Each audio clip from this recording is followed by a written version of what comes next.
I want to tell you a story about grief, intuition, and healing?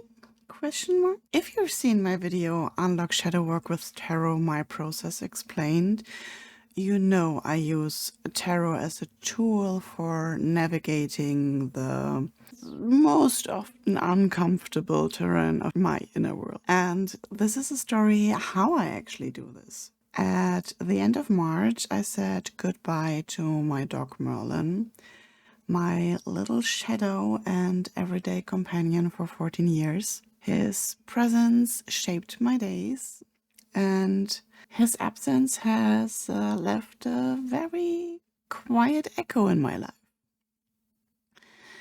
In the weeks since, I've asked myself, when do I open my heart again?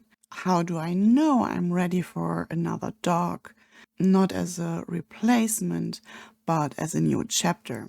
Maybe you have had a loss like this too. A pet, a person, a version of yourself.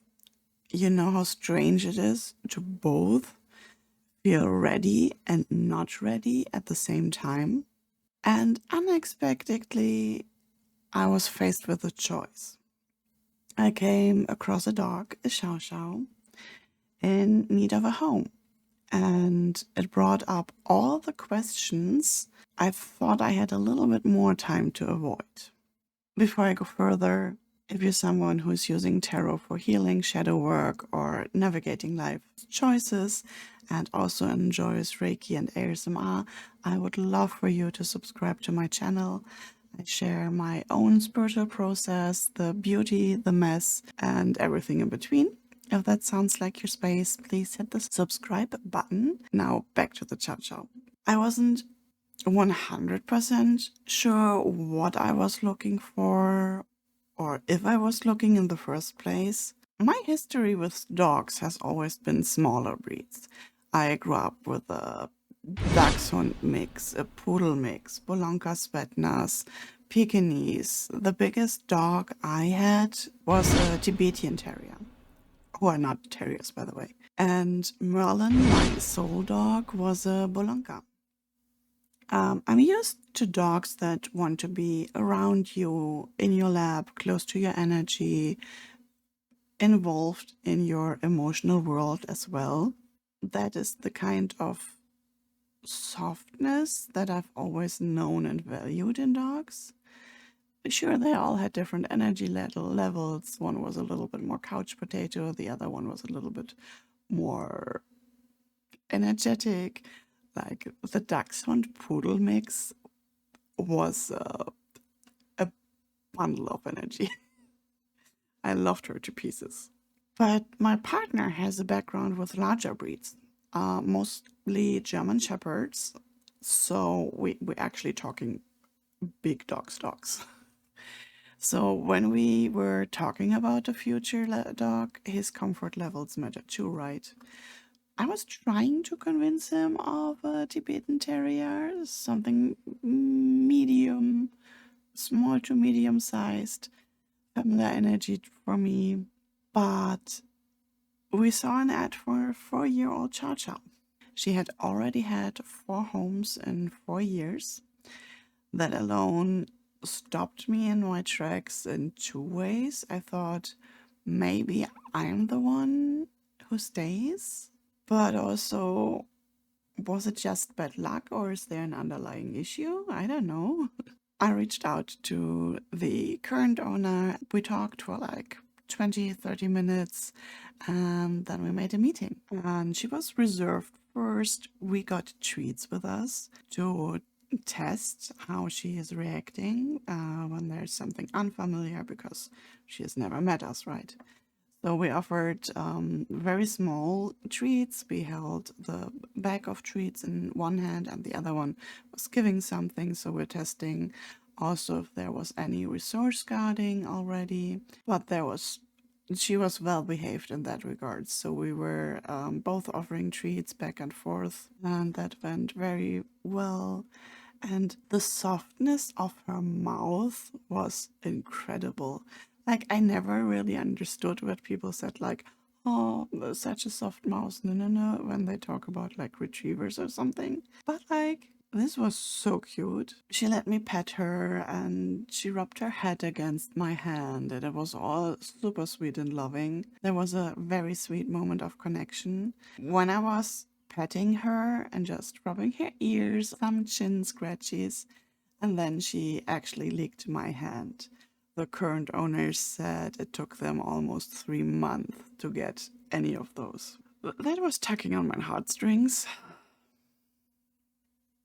Then we went on a walk with her. She did okay on the leash. She clearly needed some training, but it was definitely manageable. We met other dogs outside. It was equally big dogs. She was very reserved and didn't want to move, but there was no aggressive behavior. That was a good sign. She was all right off leash as well. The current owner said, no, we can totally go off leash with her. She knows us long enough. And there was a biker. She didn't run after that. So overall, she was pretty good behaved. But she has an eye condition, and that reality lingered with me a lot. I'm not a specialist, but I did my research about the Chow Chows as a breed. To me, her eye condition looked like entroption, and that will need surgery, like 95%. And everyone who made the surgery said it's a whole new dog after. So a 4-year-old, usually that gets done around 2 to 3-year-old. So a 4-year-old with a permanent eye infection and really pass around the eyes and anything needs the surgery for the quality of life. And I had to ask myself, if I take her in, can I care for her in the middle and long run? Financially, emotionally, and practically. Could I care for a large dog that's need this? Do I have the financial resources? What also crossed my mind was, what if my partner and I ever split?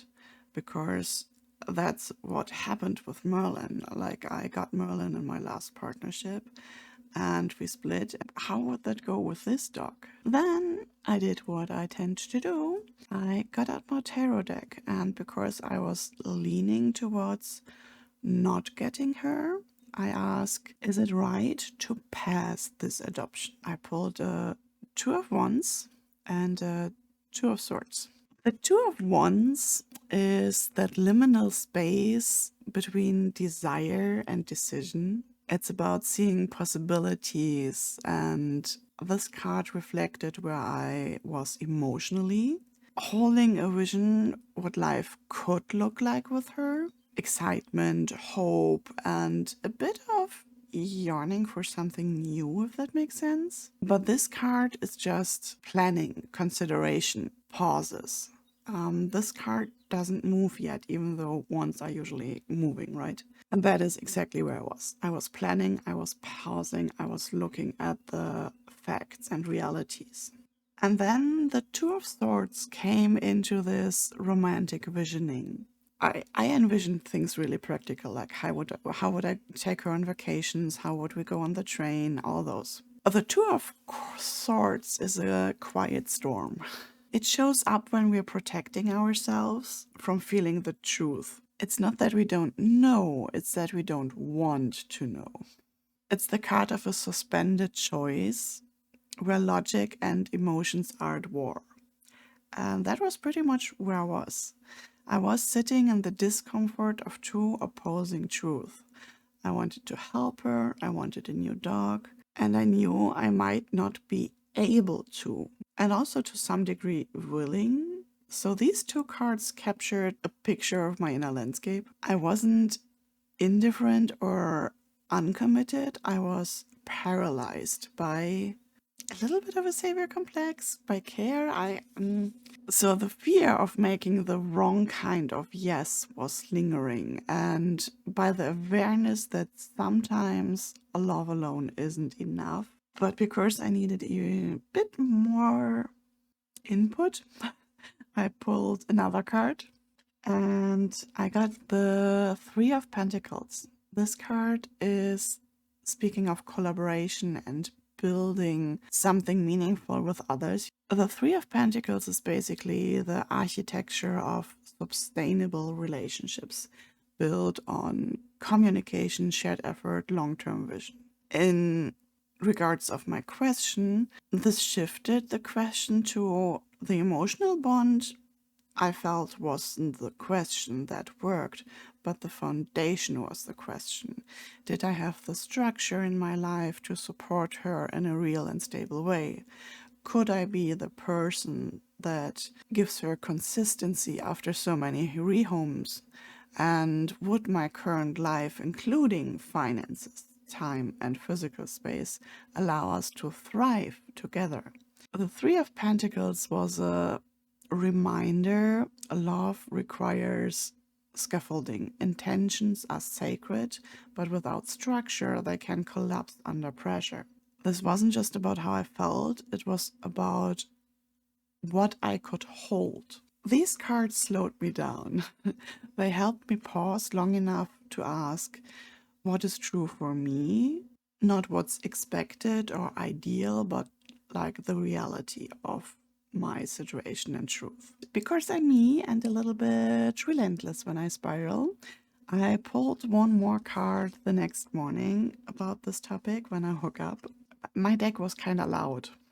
I got the Eight of Swords, and you see it already in this picture. This is a modern deck, but still, you see the mouse stuck between the swords. The Eight of Swords said to me, this isn't about the dog, it's about you. Guilt, looping thoughts. What if I regret saying yes? What if I regret saying no? What if she ends up with someone worse? Am I a bad person for saying no to her? The Eight of Swords is a card of mental imprisonment. In the traditional deck, the mouse is a person, right? And the person is blindfolded and surrounded by the swords, but not actually restrained. There is a path forward, they just don't see it, right? They could step out, but the illusion of powerlessness holds them. And that was me. I was tying myself up with shame, not because I couldn't walk away, but I felt I didn't deserve to. Like, walking away felt like an abandonment, even though it was coming from an act of care. And this card reminded me that compassion includes boundaries. That choosing not to adopt her wasn't a failure, it was clarity. A choice made with love, not fear. So in the end, I told the owner, she is wonderful, but I don't think we are the right fit long term. And I did that with compassion, not guilt. Okay, a bit guilt was left. It's still on my mind, or I would not have made this video. But in the end, the important part here is tarot didn't make the decision for me. It helped me hear myself through the noise. It reminded me that saying no isn't failure, and sometimes it's an act of love for the other, for ourselves. So if you are holding a difficult decision at the moment, maybe my story helps. Maybe the cards won't tell you what you do either, but maybe they will help you remember what you already know. So thank you for sitting with me through this. Let me know in the comments if you've ever had to say no to something that almost felt right, or if tarot has ever helped you to make a hard call. And if you are in the middle of a choice right now, you are not alone. Take a breath, pull a card. You already know more than you think. Or hit me up to pull a card for you. You will find the links to my Discord and Ko-fi shop for that below. See you in the next one. Take care.